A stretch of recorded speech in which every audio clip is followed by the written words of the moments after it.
康熙皇帝来了，下辈子发现夜华太子竟然也来了的蔡康永。我是上一辈子不记得，这一辈子挺满意，下一辈子不期待，不相信三生三世，却挺爱看三生三世的张泉灵。我是上辈子到月宫去偷看谁洗澡，猪八戒，然后下辈子管他什么三生三世，只愿意回高老庄的罗振宇。大家好，我是上辈子请了高圆圆，结果赵又廷来了的。这辈子请了高圆圆，结果赵又廷又来了。下辈子还请高圆圆的奇葩一秒。大家好，我是上辈子错过了赵又廷，这辈子认识了赵又廷，下辈子想当赵又廷的何炅。我们欢迎男神赵又廷。大家好，我是上辈子娶了高圆圆，这辈子娶了高圆圆，下辈子还会娶高圆圆的赵又廷。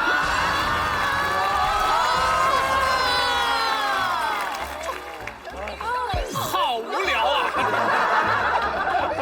刚才上场之前有个很奇妙的现象，就是泉灵老师在从头到尾的跟大家安利《三生三世十里桃花》这部剧。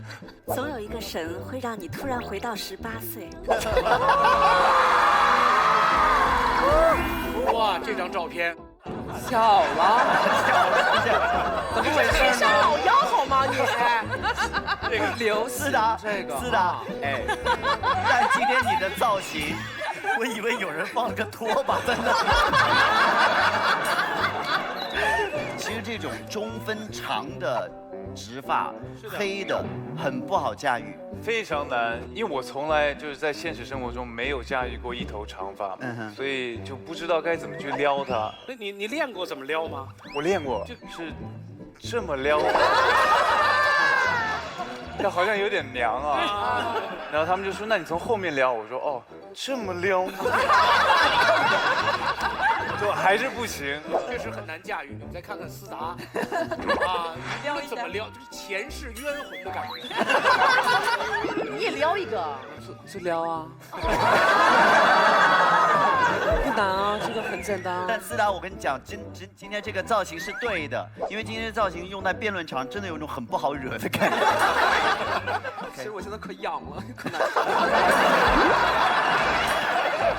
听说呢，在《三生三世十里桃花》当中有一场这个很重要的吻戏的时候呢，要开拍之际，于是 Mark 就起身离开，去漱了个口。当时呢，他的搭档杨幂同学的反应是：你漱个口，我是不是得吃个蒜？很抱歉，完全没有顾虑到杨幂的感受。对，因为她是不准备要刷牙。所以呢，我们可以看一下如下的这个吻戏片段，好，来看一下。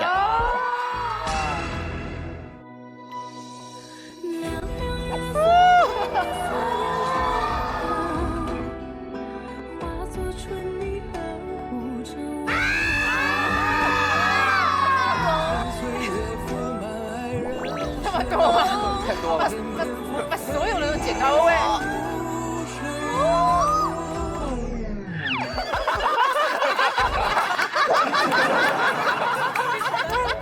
为什么嘴扯那么长？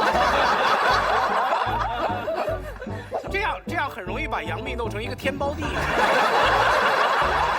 又廷，杨幂的口感是什么样？老婆，这期节目别看啊，不要看。那你觉得高圆圆的口感怎么样呢？我觉得唯有天上有。什么时候开始辩论呢？没有辩论，今天就是赵又廷见面会。哦，是这样。我们开放一个互动的环节，我们请 Mark 挑选一位观众来感受一下他的嚼劲儿。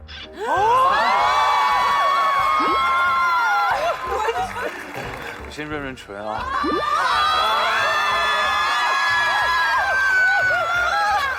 我觉得个33世就不但会撩头发，很会撩，什么都会撩。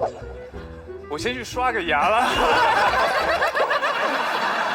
考虑到 Mark 说过下辈子还要娶圆圆，所以我们今天这个互动就点到为止，好不好？好，就这样。好了，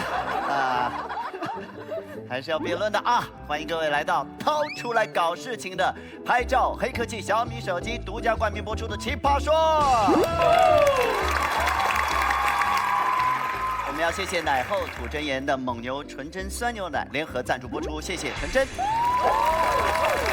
好了。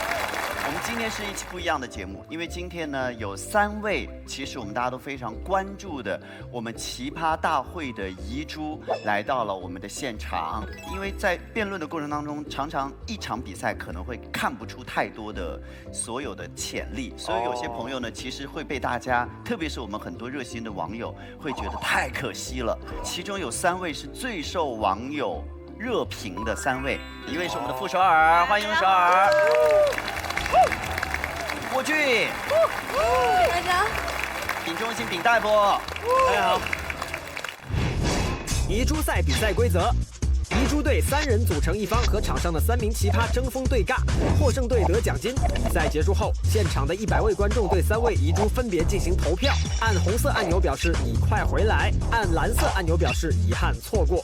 获得超过70位观众支持你快回来的遗珠，才能重回赛场。遗珠们加油吧！100个里面要有70个，我个人觉得还是挺难的。今天散发个人魅力，把握你们的机会，遗珠闪闪发光的时候到了，来给他们加油！好，我们来看一下本期的辩题是什么，来，请看小片。我是佩佩，我有一个交往了3年的男朋友，最近发生了一件事儿，让我再次陷入纠结。佩佩，我要……别说，我懂。那我们就开始吧。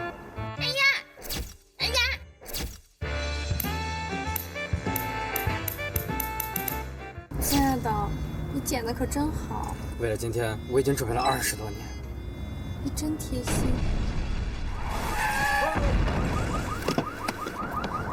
是不是地震了？亲爱的，那我们是不是要一起跑啊？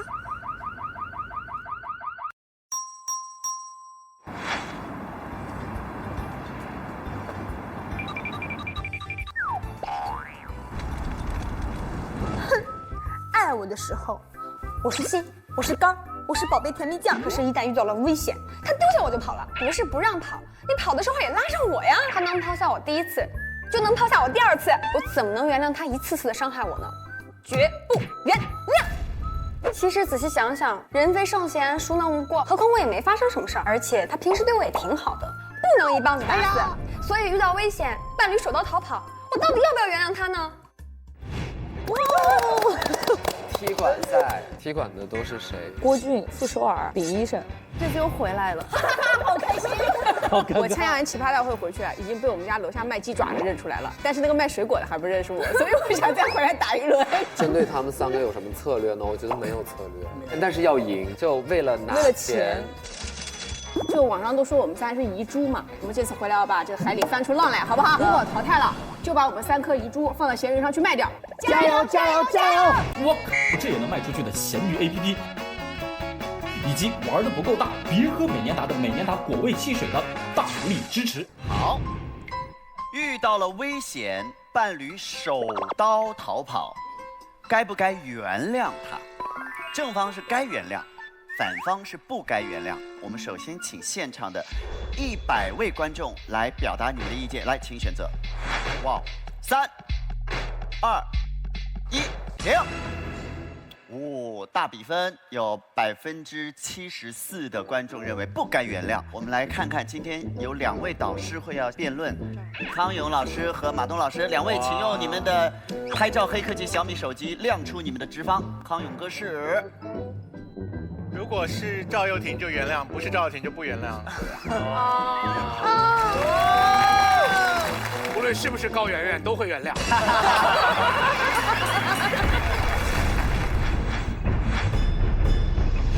罗老师，您觉得该不该原谅呢？反正我就提醒大伙儿一件事儿：渣男很难悔改。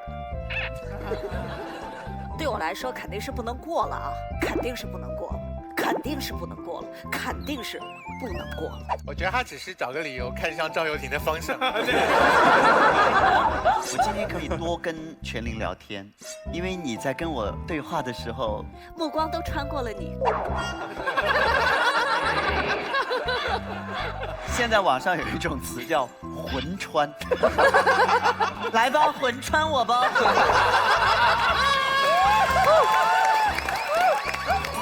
来呀，魂穿我呀！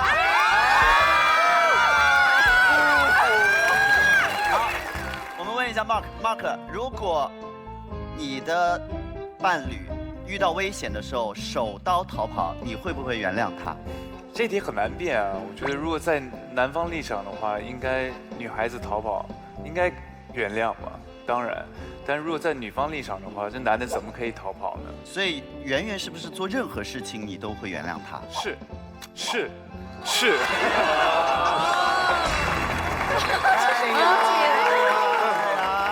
开始辩论了。这个节目来宾不太好，一直在 Q 流程。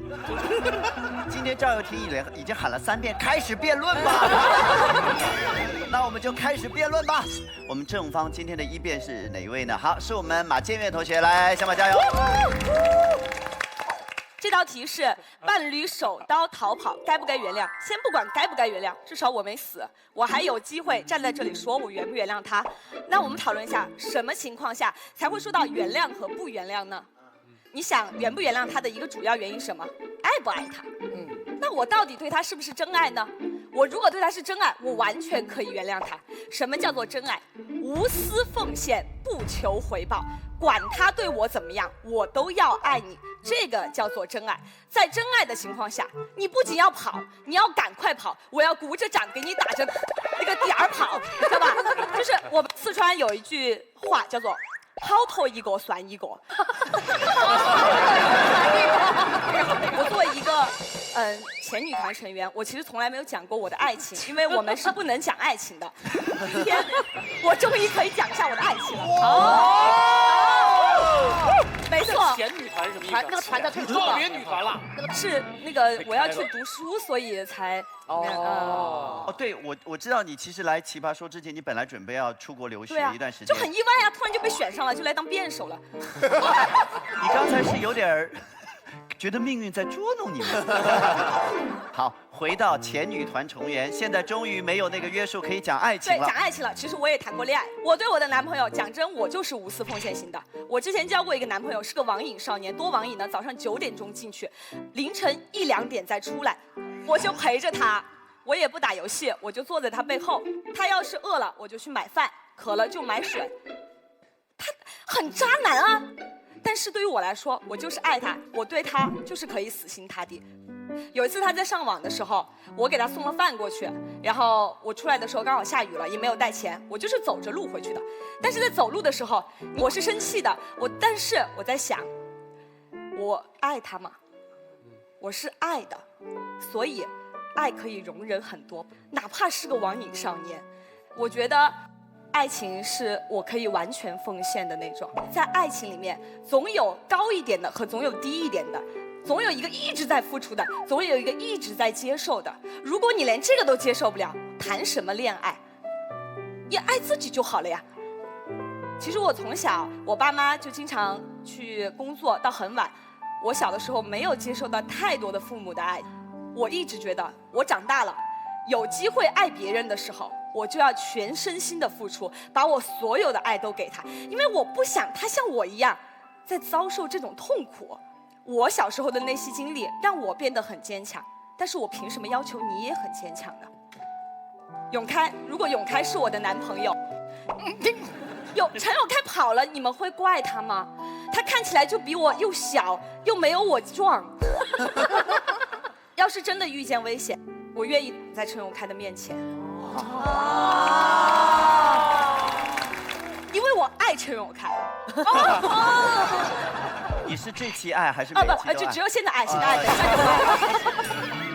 说一个最简单的道理，什么叫做不原谅？你预测的一些东西没有达到你的预期，比如说我的家人没有给我那么多爱，我难道要去不原谅我的父母吗？我的伴侣，我预想他在我遇见危险的时候会一直陪伴我，但是他没有陪伴我，这只是偏离了我自己的预期而已。难道我这样就不原谅我的伴侣吗？这是不对的，因为爱情可以战胜一切，可以容忍一切。只要你爱他，我不相信你会不原谅他。我觉得如果不能原谅，那就做一只单身狗，永远只爱自己就好了。反正如果陈永开是我的男朋友，我们遇见危险，我可以为他去死。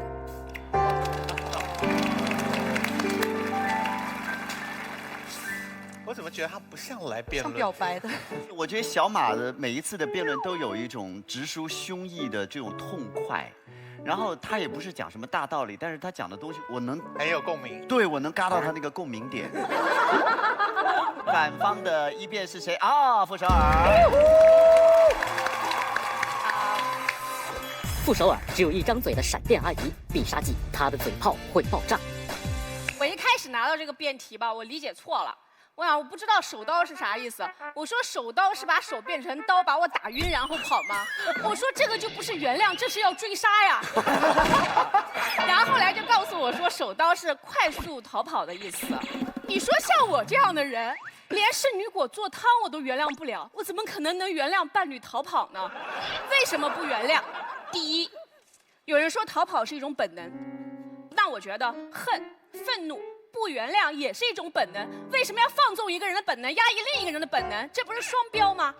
我这么生气，你还让我原谅，怎么原谅？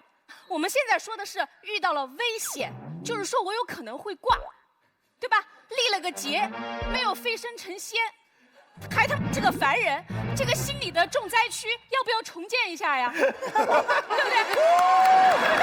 要不要重建一下？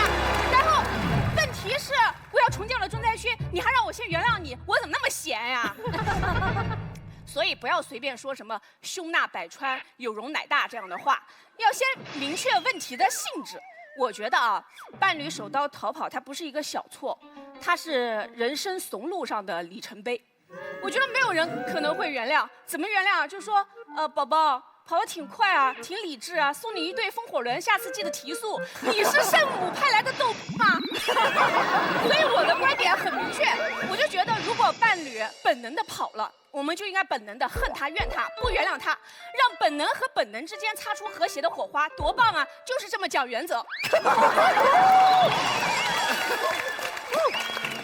第二，我觉得不原谅和吵架一样，都是为了维护内心世界的秩序。我经常看到一种新闻，我跟大家分享2条。第一条新闻，男子带妻子公园划船掉入水中，独自逃生，妻子奋力挣扎中站了起来，发现水只淹到自己的腿肚子。第二条，近日佛山一小伙跟女友走夜路，途中突然闪出一彪形大汉，佛山小伙抱头鼠窜，女友事后接受采访很伤心，因为大汉只是来问路的。哎，遇到这种事儿，我好意思原谅你，你好意思接受吗？我好意思原谅你，你好意思接受吗？还有没有2自尊心啊？我要是原谅你，说我们俩内心世界得乱成什么样？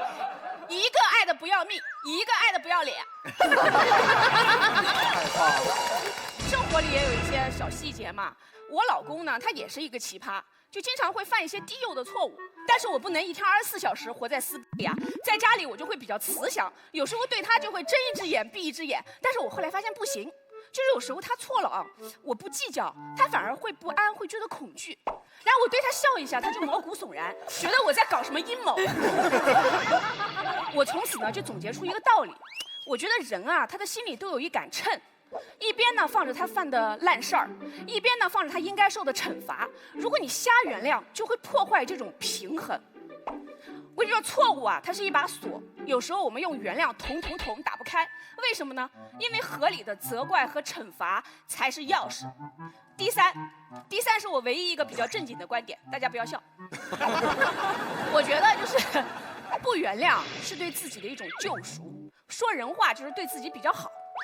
伴侣手刀逃跑，你原谅他，它伴随着对人性深刻的洞察，伴随着你对人性弱点的接纳和妥协。这个会造成一个什么后果呢？就是从此你只相信人性，不相信人。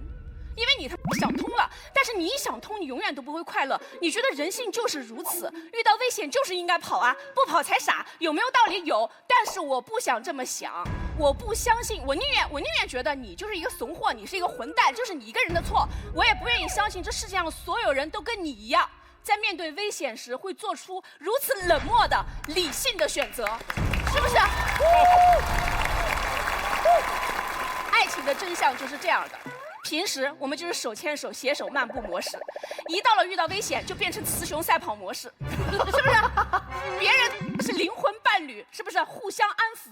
过命的交情，我跟你呢，用血肉之躯玩一辈子都跑得快。所以我觉得不原谅是为了让我更好的往前走。我相信，离开这个怂货，你一定能找到自己的超人。总会有那么一些人的，对吧？在遇到危险的时候会拉着你一起跑，地震的时候不在一起，会把自己变成一台挖掘机，突突突的开过来挖你。最后我想说，我们每个人在爱情和婚姻里都会问一个问题：他爱不爱我？数花瓣，爱不爱？爱不爱？有些人一辈子都没有答案，为什么？因为没掉进过同一条河里。但是现在他跑了，有了标准答案，你不会再问自己这个问题了。但是爱情和婚姻是靠什么维系的？就是靠不停地问自己这个傻问题。现在你都不问了，还原谅他干嘛？你说？婚礼的誓词很土，是吧？什么贫穷、疾病啊什么的，我都背不下来。但是我希望他是现在的样子，我不希望他变成说，傅首尔，你愿意嫁给某个男的为妻吗？他可以随时抛你而去。对吧？因为夫妻本是同林鸟，比的就是谁翅膀硬。你愿意吗？愿意的话，你们俩交换一下跑鞋，以后不用换戒指了，换跑鞋啊！跑鞋才是安全感呢。我愿意吗？我不愿意，所以我也不原谅。谢谢大家。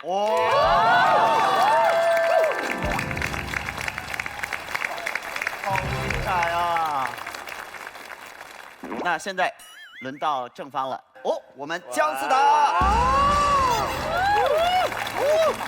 哎呀，这辩题听得我可难受了，太危险了，特别危险，是不是？我看这危险的辩题的时候，我其实特别不理解反方为什么还轮到站在原地那个人去原谅另外一半呢？另外一半能原谅你就不错了。啊？对呀，因为危险发生了，危险什么海啸，海啸在你身后，朋友们干嘛？跑啊，全都跑啊！所有人手刀逃跑，立刻 right now， 好吧？哎，真的就是，我觉得一点都不狼狈，跑鞋就应该准备好，是不是？能跑多快跑多快，跑完再谈情说爱。你说你就差那么一会儿，哎，我就记得了。你男朋友在前面冲呢，你站在原地，你这个白眼狼，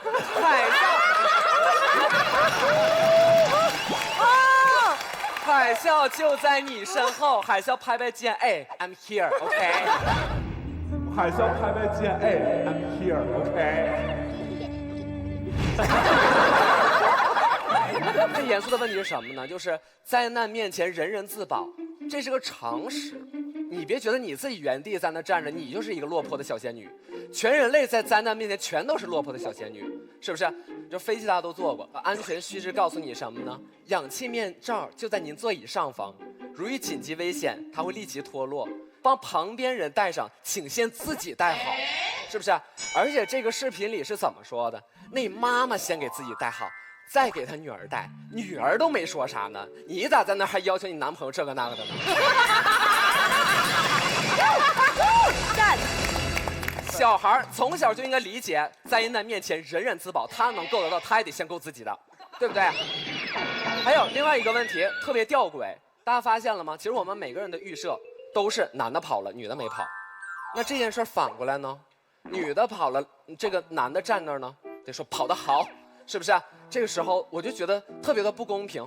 所谓真正灾难的面前，人人都是弱势群体，你长再多的有什么用？我觉得你该跑就是要跑，如果你能允许女生跑，请你允许男生跑，是不是？你们说的可好了啊，我们不歧视任何人，男生也可以娘娘的啊。今天我娘娘都跑掉了，又不行。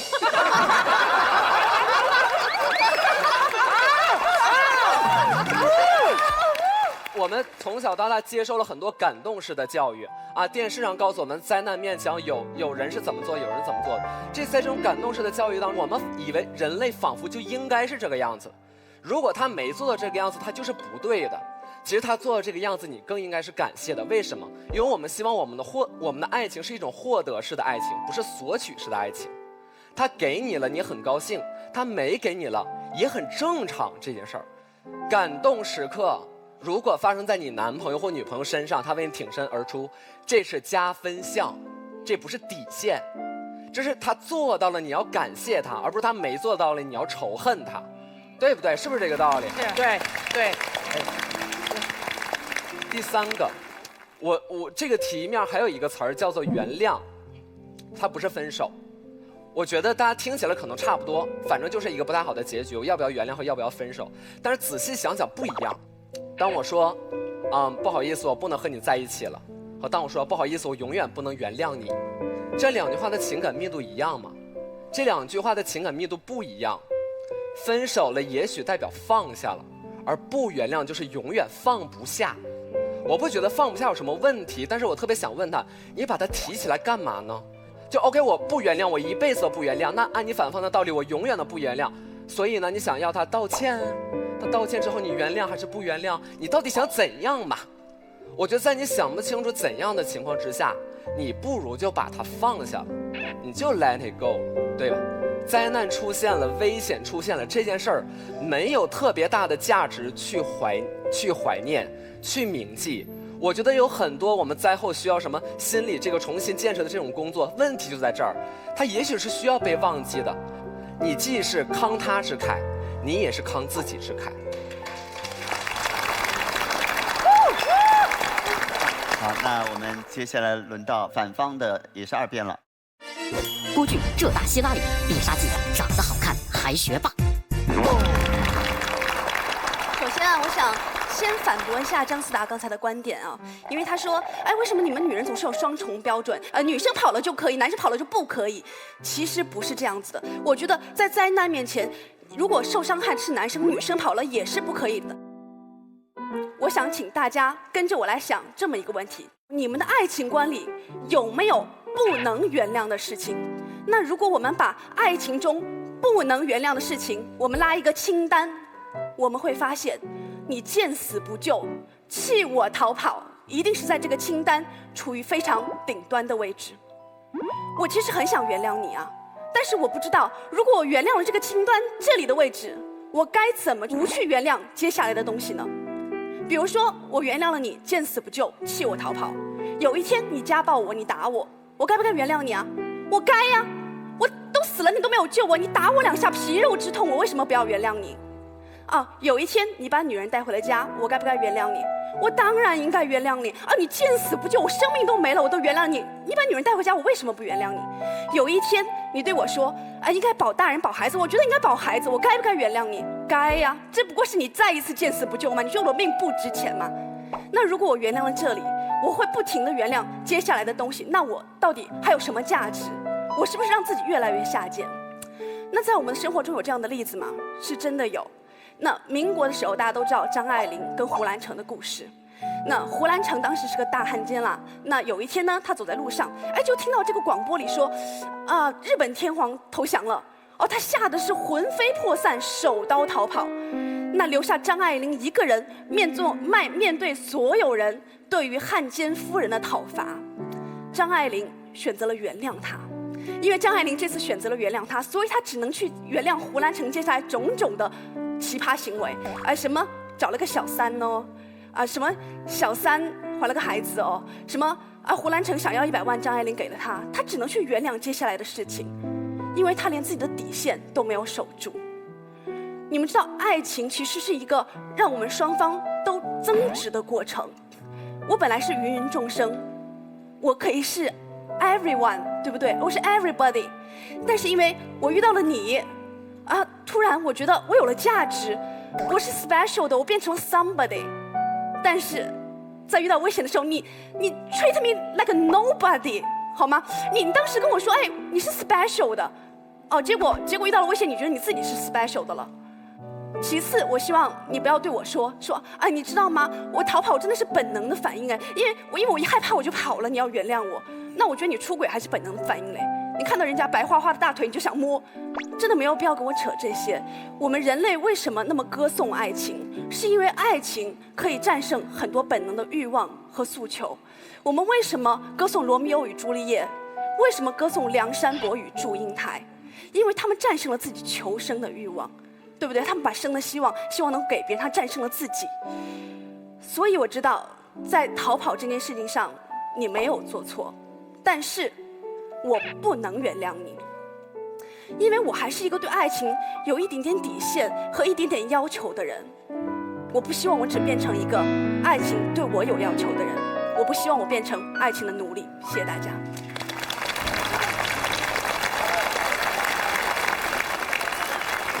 全婷老师，你觉得？我怕你腰闪。好，来，永开，欢迎他。我觉得见死不救的那个例子有一点不太对，因为今天我们谈的是灾难面前，换句话说，如果留在那里的话，受难的不只是你，还有我。所以，与其说到底见死不救的时候，我可不可以原谅你，倒不如说，当你在面对死亡的恐惧的时候，你可不可以忘记我？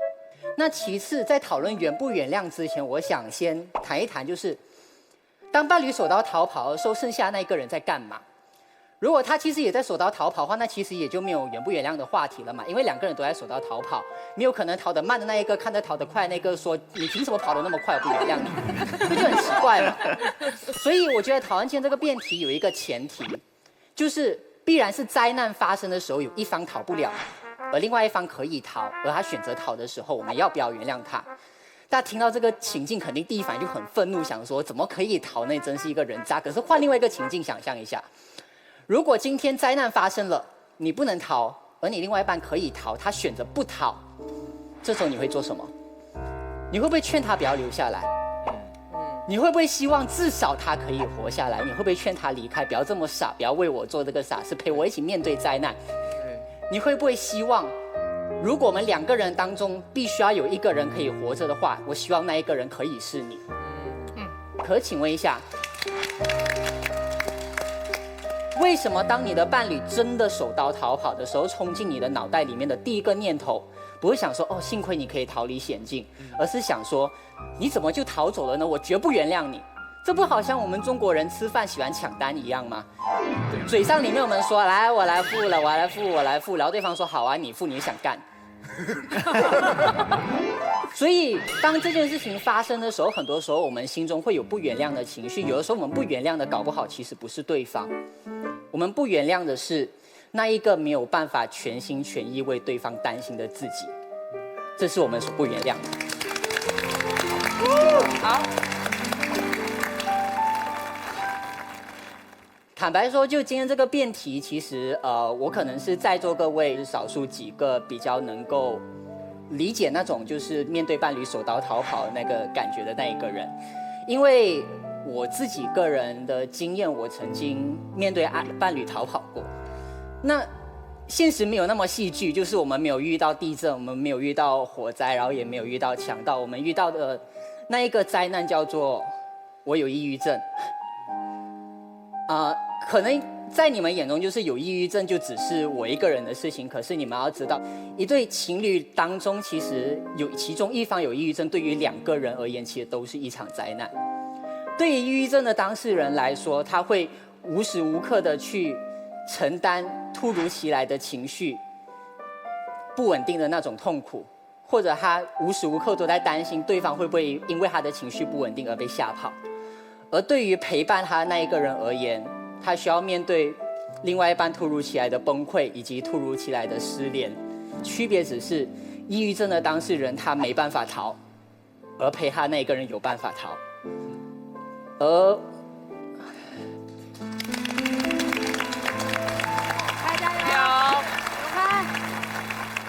在去年年中的时候吧，我的另外一半选择走了。在发生的当下，我没有那么大度，我没有立刻原谅他。相反，我脑海里面闪现出很多次凭什么？凭什么走不出去的人是我，而你可以离开？凭什么留下来受苦受难的是我，而你可以离开我，然后过你自己的生活？甚至我会有一点自私的希望，你可不可以就留下来陪我，哪怕陪我受苦也好。然后这样的思绪一直重复了很多次，直到有一天我收到了一封短信，是我的前任发给我的。大意就是他其实这一阵子都有关注我的动态，那他知道我其实这一阵子过得很难过。然后其中最让我印象深刻的一句话就是他说，如果恨我可以让你过得舒服，感觉到舒服一点点的话，那你就恨我吧，没关系的。然后看到那封短信的时候，我忽然发现了一件事情，恨他有让我变得舒服一点点吗？坦白说没有，恨没有像副手说的那样，就是让我获得救赎，相反还延长了我的痛苦，甚至盖过了我的幸福的瞬间。我在选择不原谅他的那一刹那，我那一段时间的状态其实就仿佛定格在他抛弃我的那一刹那，一直不断的重复的轮回，而且走不出来，而且甚至轮回到我也忘记那个逃走抛弃我的那一个人，我们曾经有过快乐的时光，我们有过相爱的时光。而我发现另外一件事情就是，这件事情发生的当下，除了被抛下的我很痛苦以外，其实丢下我的那一个他，其实他也不好受。也许他在午夜梦回的时候，也曾经想起抛下过一个自己深爱的人，然后选择让他独自面对痛苦，他觉得很自责。在看到那封短信当下，我其实不太需要骂他，因为我知道他心里搞不好已经骂过自己无数回。所以当下我告诉他没关系的。可是我知道这一句没关系，其实救了另外一个也在悬崖边上的人。这件事情坦白说发生了，对于在那面前的两个人来说，其实都是一场悲剧，无论是被抛下的，或者是选择离开的人。可是我选择用没关系这3个字，希望可以给这个悲剧画上一个句号。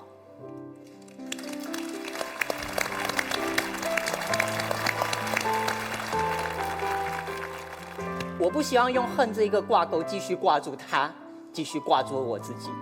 我希望我可以放过彼此，这是我的一点小小看法。不好意思。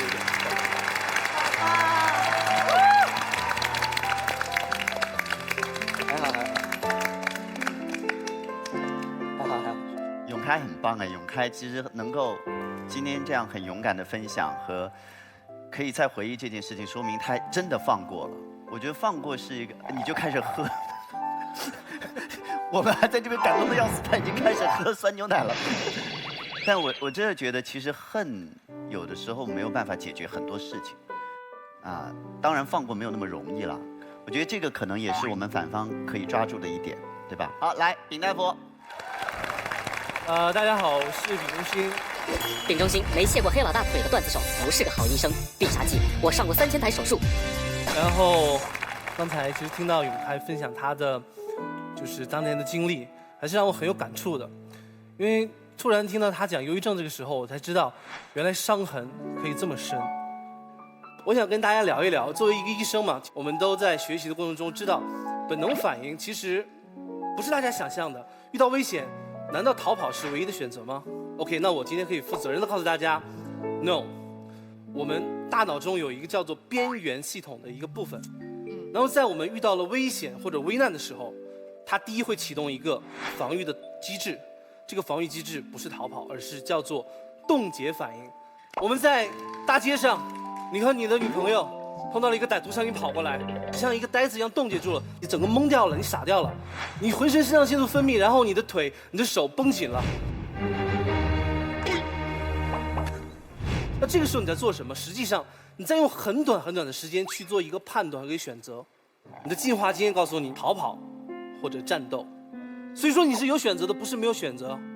当你面对危险的时候，你逃跑不是本能反应，而是你经过判断和分析之后做出的一个决定。你决定要抛弃你曾经说过那些山盟海誓不离不弃话的那个人，你做了一个决定要抛弃他。那这样的话，我们还能原谅他吗？我们都听说过“一朝被蛇咬，10年怕井绳”吧？你真的不知道，一段严重的危机创伤会给你的心灵留下多大的伤痕。那就像我们看过的电影《唐山大地震》一样，那对母女啊，虽然只经历了23秒的浩劫，但是他们却用32年才修复了这段关系。32年啊，是那么轻易就能去原谅的事情吗？而且我们知道，有的时候经常会有身边的人说，世界上有什么事是撸一顿烤串不能解决的呢？如果有，那就撸2顿好了。但是这样的吗？是那样你说的轻描淡写的伤痕吗？其实不是的。你面对了这么大的创伤，这么大的心理的灾难的时候，你会产生很多的心理的障碍。那这种心理的障碍实际上是心理学的一个范畴，叫做创伤后的一个应激的症候群。那这个时候你需要干嘛呀？就像我们缝合一个伤口一样，你需要一个专业的医生来帮你处理。那么这样的伤痕、严重的创伤，你也一样需要一个专业的心理医生来帮你做决定，而不是简单的你说原谅就能放下的事情。简单的说原谅不原谅都太轻描淡写了，所以说不应该原谅，就是不要轻易的去原谅。谢谢。那到2排的自由发言时间，来，欧阳超。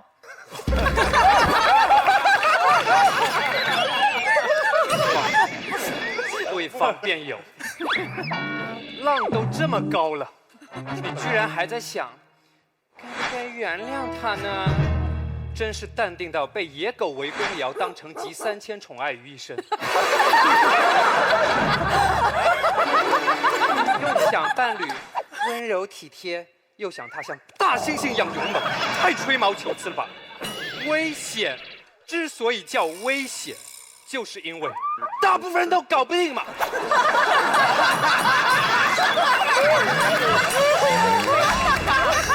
同志们，尤其是女同志们，能不能少看一点不切实际的英雄救美的剧，然后开始干巴巴的在那里等，多看一点警察叔叔呕心沥血写作的自救逃生手册。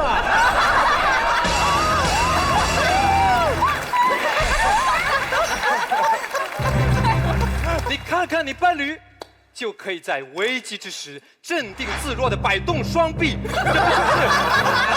不就是逃生技能的体现吗？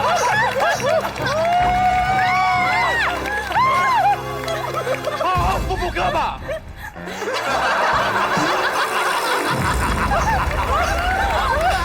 他手刀说他刚刚挥了一下，是他跟上，然后说这边跟上，跟上，真好笑。潇潇，首先呢，对面一直在强调让我们放下，放下，我就不知道我拿起来什么了，你们知道吗？哎，我跟他分手，我不原谅他，我离开他，我才是真的放下。我原谅了他，我继续跟他过日子，我才会带着一份恨吧，朋友们。然后呢，对面一直好像觉得我们这边一直拿爱情在说事儿。现在我不跟你们讲爱情，我为什么不原谅他？因为我觉得他没有礼貌。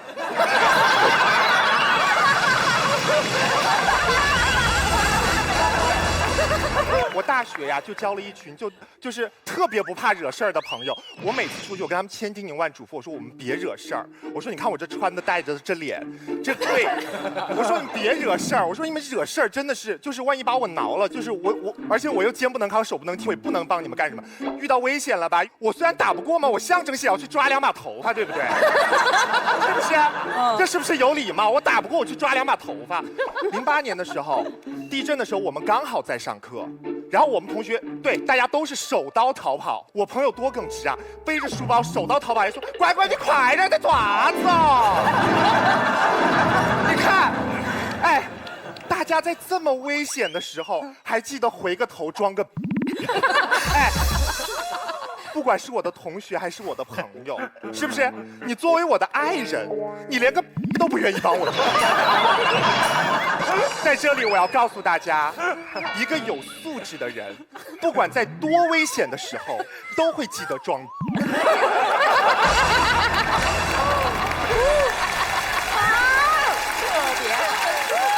没礼貌。陈明儿，来。我觉得要解释一下啊，真实的这种情况跟爱一毛钱关系都没有，真的没有任何关系。我亲身经历的一件事情，而且我之后想了很久的一件事情，是去年发生在清明节的时候，我们一家人去上坟，我和我爸爸还有我哥哥，我们去上坟，很干燥。烧的纸被风吹到了后面的草丛里，我一看那个火在大概3秒左右的时间，就一个火星噌，大概有小1平米左右的那个草就已经燃起来了。我那一瞬间脑海中划过了无数个解决方案。我是在生活中是个有那种选择恐惧症的人，我有时候想很多，就那种自诩为特理性，但是我手脚一动没动，就是刚才医生说特别对，冻结反应，大概2、3秒我就傻住了。我说，哎，火怎么灭？水，哎，盖。棉被，哎，拿什么东西？他是身子没动，尿。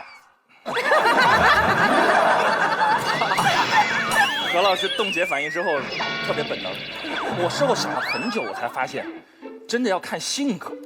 在那一瞬间，我的堂兄就看到那个火的时候就开始退了，然后在大概3到5秒之后，他已经离开我们10来米远了。我爸呢，也就那一瞬间我还没反应过来的时候，他唰就把那件他身上穿的一件皮衣脱了。那件衣服是我去年过年买给他的，非常还比较贵。非常贵，才是关键。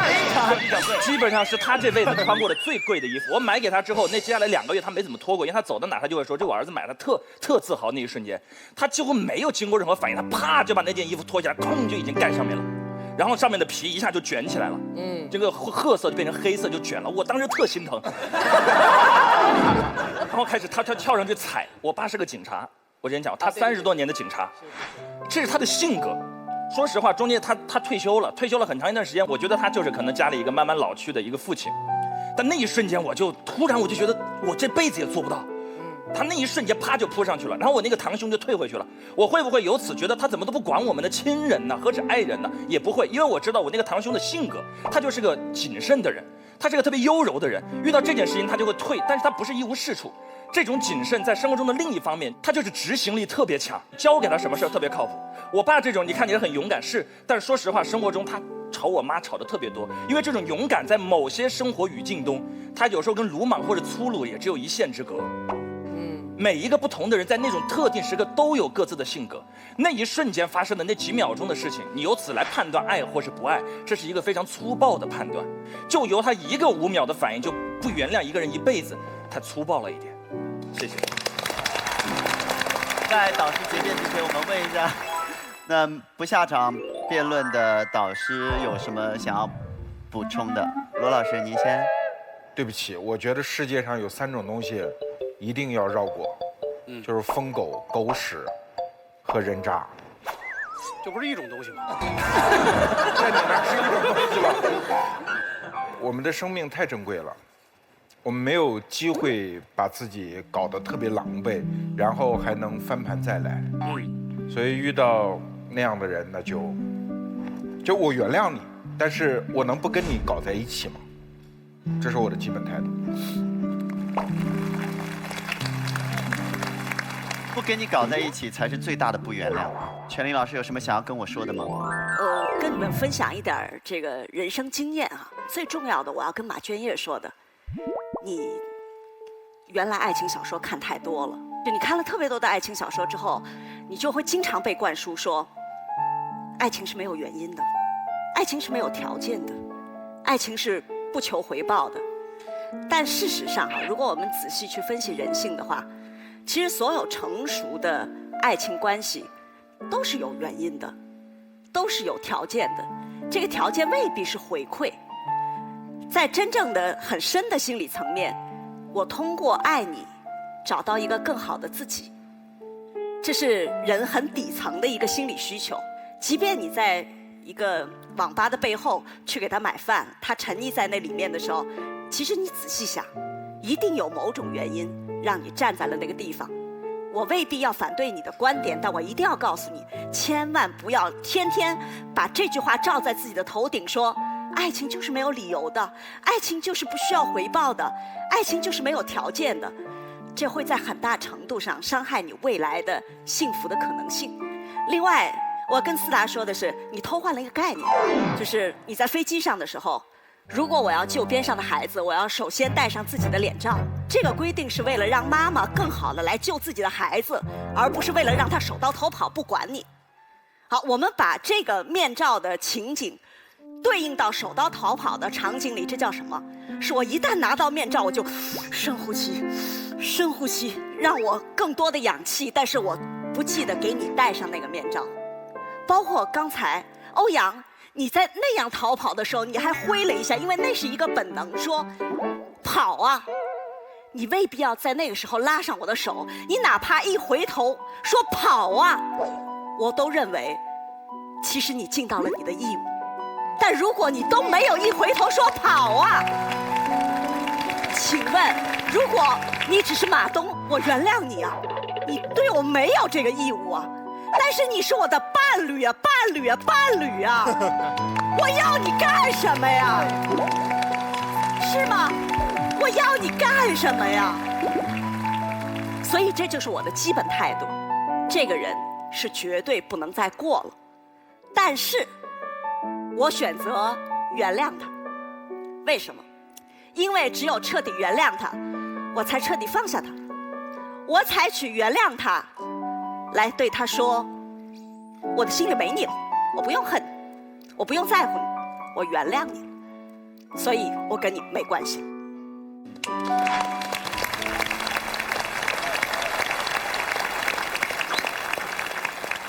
田丽老师奇袭了正方每一个人，然后说出了正方的观点。好，我们导师来结辩，我们欢迎康永哥。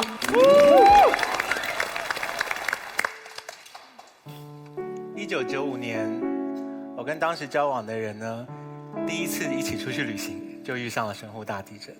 当时出我的第一本书，我把我在神户的朋友找来，然后我把很多个想好的书名铺在地上，跟我的朋友还有一起旅行的人，我们就在那边选哪一个书名看起来最吸引人。之后呢，神户地震就发生了。发生的那一瞬间，我记得很清楚，就是其实没有办法手刀逃跑哈，我得你们认得我的人知道我动作没有那么敏捷，所以我当时就感觉到地震，而且是我没有遇过的巨大的地震。然后我看到一个衣柜就直接倒下来，要打到我的朋友的身上来，然后我就跑过去把他推开，然后衣橱就倒在地上，扎在他本来睡觉的榻榻米上面，所以算是救了他一命。他当时非常惊讶我怎么会做这件事情，我也很惊讶，我不知道我会做这件事情，我没有办法想象手刀逃跑是怎么回事哈。就如果你有那个反应手刀逃跑，如果你是那么敏捷的人，你一定有办法拉他一把，就是不差那0.1秒的时间。所以我事后回想，如果那一次我手刀逃跑没有把他推开被那个衣橱扎到的机会的话，我们两个彼此都会变得很尴尬。我会没有办法原谅我自己，他也会没有办法原谅我，我们会有一个疙瘩在。幸好我做了这件事情，我们逃过了这个考验。回过头来讲今天的题目，在座的每一个人说，我原谅他，我就放下了。讲过这句话的人，夜深人静，扪心自问，只要有1秒钟回想起这件事，你就没有放下。所以对方一直指控我们不原谅是恨，我今天的立场不是这样，我今天的不原谅是没有办法，而不是不愿意。非不为也，实不能也。以德报怨，何以报之？抛弃你的人，你原谅他，那留下来陪伴你的人算什么？你要如何回报他的爱？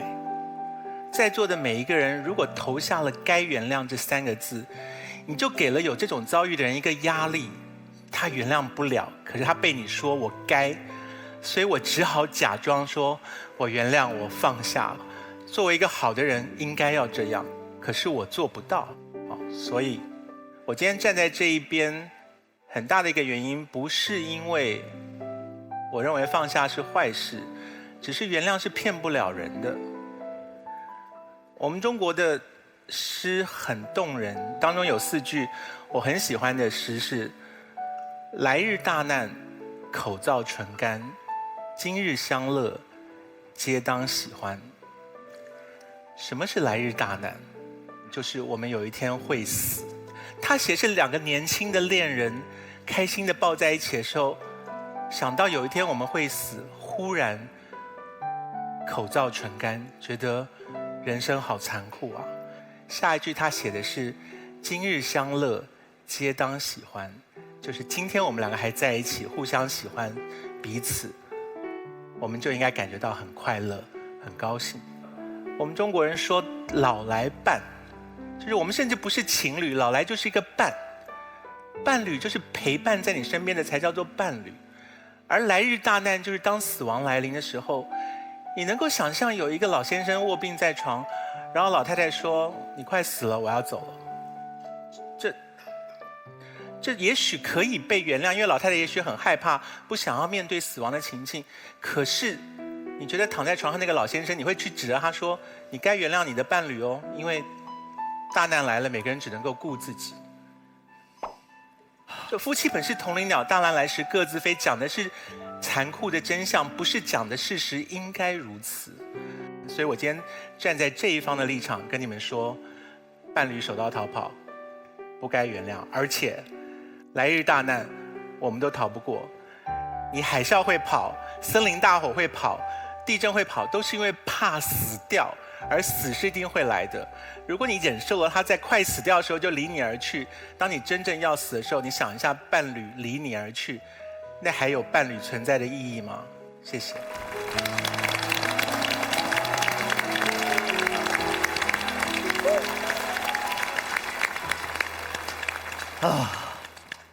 你有必要吗？搞到这么大，魂穿，来不来就说死，都会死啊。但既然都会死，那就不要求生了。那只要有力气，拿起枪的时候就把自己崩了算了，不是这样的。那个大难是最终的大难，它必然到来，但不意味着这个我们就不生。我觉得这是2个事儿。第二是康永哥一直在说不该原谅，但是你知道他有好多怨恨在这4个字里面，难道这就是您所说的今日相乐，皆当欢喜吗？恐怕也未必。逃跑那是人的本能反应，但是我所说的本能反应跟傅首尔说的本能反应不是一回事儿。我说的是本能的应激反应，就是我面对一个突如其来的危险的时候，我跑是我的天性。我因为爱你，经过思考，那是我的人性。所以我们讨论的是在那个瞬间人性和天性的博弈。我们有不跑的天性是什么？如果面对你的是你的孩子，你没法跑，因为你承担不了那个后果。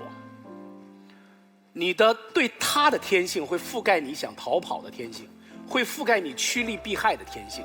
你们看过一电影叫《保镖》 ，Kevin Costner 是一个久经训练的保镖，然后 Whitney Houston 是一个摇滚巨星，然后他去给他当保镖。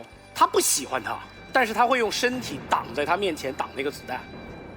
这是训练的结果。当一个消防战士面对火海的时候能够往里走，是训练的结果。但我们没有这个训练，那我们的应激反应难道值得谴责吗？人性和天性做斗争的时候，我们没有办法做一个简单的道德判断，人性对还是天性对。郭俊告诉我们，你人生当中一定有那些不能原谅的事儿，我也有，我一生当中绝不能原谅的，比如劈腿，比如背叛，比如上厕所不洗手，都可以。但是那是事前，事后你真的会有一个一辈子都不原谅的人吗？在座这么多观众，2万多人，你们心中到现在有谁是你确定这辈子你都不会原谅的人吗？有的，你举举手。有一个。这么多人当中，有一位举起了手，他很勇敢，谢谢你。因为你一定有一个坎儿没有过去，你原谅的那个人是他吗？原谅这个话题是整个这道辩题的核心，它指的不是原谅别人，是原谅你自己。无论这个故事的结局是什么样，其实你都只有原谅你自己。我觉得真的原谅才是整个这道题最重要的那个地方。傅首尔是一个不原谅的人，我特别想问，你说你不原谅你老公之后呢？你是抽他，还是骂他？只要你不是宰了他，你都是在寻找原谅他的方式，对吗？以重建你的内心世界，达到你的平衡。所以，该不该原谅，不是最重要的。原谅是一个必然的东西，没那么多值得讨论的。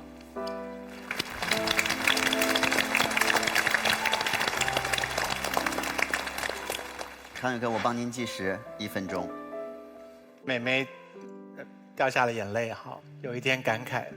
我们都有这样子的时刻，会想到一个我们过不去的一件事或者一个人。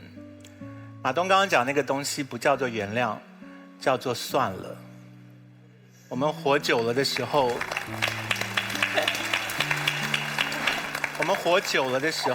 会觉得累了。我们跟自己说算了，我们没有原谅对方，没有每一个错误都要求被原谅这件事情。世界上有那么多可恶的人犯了可怕的错误，我们一一去原谅他们，我们不是圣人，做不到那件事。我们只是累了，所以后来就算了。岁月替我们把这件事情给撤销、抹除，不表示我们该原谅。今天的题目不是原谅不原谅，是该不该。没有人可以逼迫我们采取该的立场。这是我要回答马东的第一句话。赵又廷今天出现的时候，我浮现一个幸福的画面，是你主持婚礼的，是吧？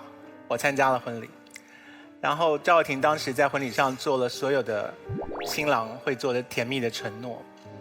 伴侣之所以诞生，是因为他做了承诺，毁坏这个承诺，就失去做伴侣的资格。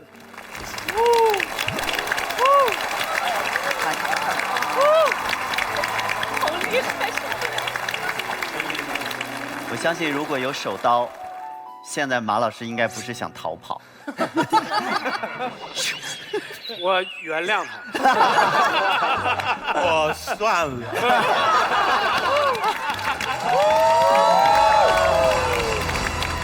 现场的2万多名观众派出的100位代表，从心里觉得该原谅按红色，不该原谅按蓝色，请选择。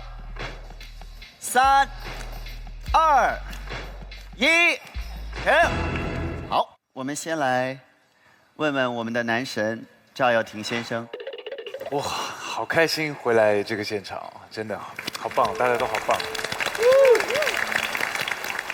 我觉得今天这个辩题很难辩，但是大家都辩出了一个角度，真的是还蛮令人赞叹的。但我自己还是站在该原谅这个说法。一件事情并不代表它的全部，你不会每天都遇到这么大的一个灾难，这么大的一个危险的事件，你们还有日子要过呢。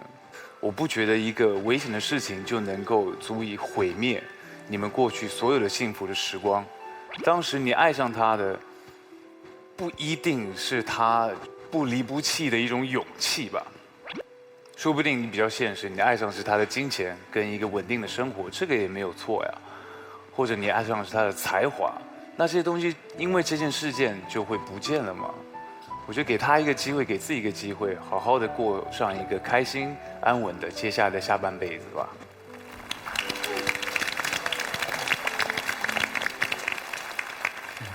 刚才 Mark 说完，居然底下我突然想到，我要请我的一个朋友原谅我，因为我也遇到过这样的事情。当时是我跟我的一个朋友在喝咖啡，然后喝咖啡的过程当中，我就突然说，为什么就轰隆轰隆轰隆轰隆的声音？然后直到后来我发现我那个朋友背后那个墙上挂的几个杯子掉在了地上，我才知道那个是地震。后来就有人说地震了，这个时候我的朋友就站起来摆好了手刀，而我要请他道歉，因为我做了一件事情是，我赶快把剩下的那半杯咖啡喝完了。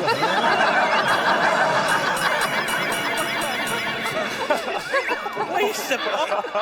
为什么要喝咖啡？因为我是金牛座呀。我的朋友要跑，我一把抓住他，说：“你等我一下。”只剩一半了，不喝完很可惜啊，所以差点耽误他求生，请你原谅我。哇，连这样一句广告都能说得出来，连这样的东西都能卖得出去，感谢咸鱼。今天变成2个人说广告了，玩的大不大？玩的不够大，别喝美年达，谢谢美年达果味汽水。吃嗨了喝嗨了，不如看嗨了的爱奇艺 VIP。来，请看最终的比赛得分，请看。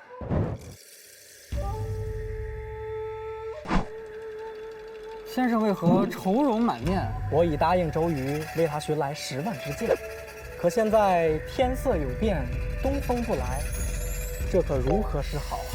先生莫急，不如尝一下村民自制的咸鱼如何？哦，咸鱼。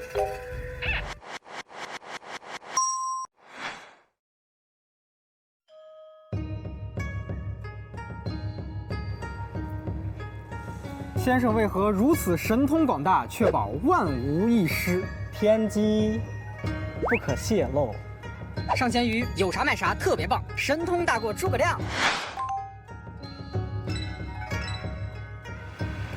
哎，大伟，你去哪呀？我去闲鱼上把我家弓箭给卖了。这也得卖啊！我也去。快去吧。请看最终的比赛得分，请看。今天不是学生的。祝贺百方一票险胜，获得了由蒙牛纯真酸牛奶为我们提供的10万元的纯真奖学金，祝贺！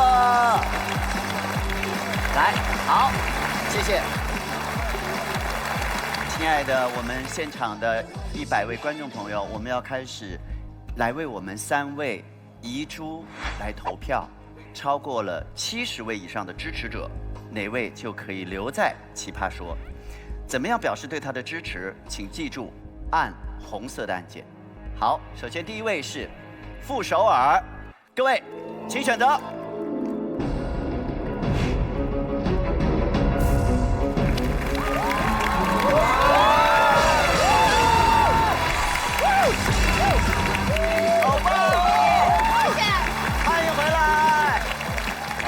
很激动啊！谢谢我们亲爱的观众朋友。下面是我们的郭俊，来，请投票。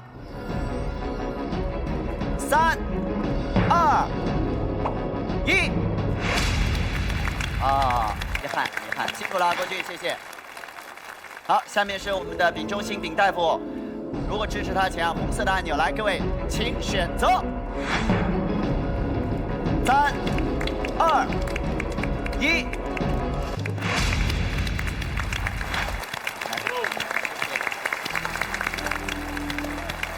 谢谢观众啊，也辛苦啦，丙大夫，谢谢啊。之前也说了，其实要拿到70个以上的观众的支持是不容易的，所以呢，我们首先还是感谢郭俊和丙中心今天再次带来精彩的辩论，谢谢。同时祝贺傅首尔。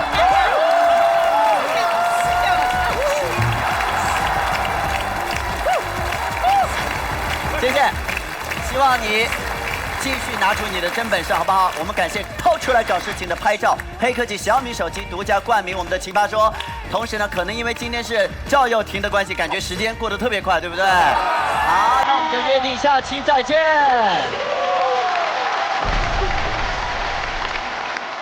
我一直都很喜欢《奇葩说》这个节目啊。第一季看到这个节目的时候，我就好想。然后上一次因为表现不好嘛，可能就是因为太想来了，所以表现不好被淘汰了，真的很难受。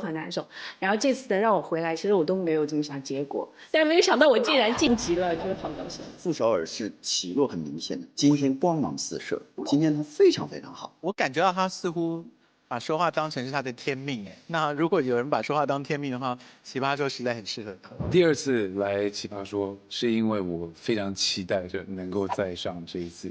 觉得奇葩说是一个非常好玩、刺激又精彩又烧脑的一个节目。当我没有招可出的时候，就打这个老婆牌，每一次都可以救我的命，你知道吗？它就是万能药。所以当我不知道该怎么回答的时候，就撒一些狗粮吧。对不起。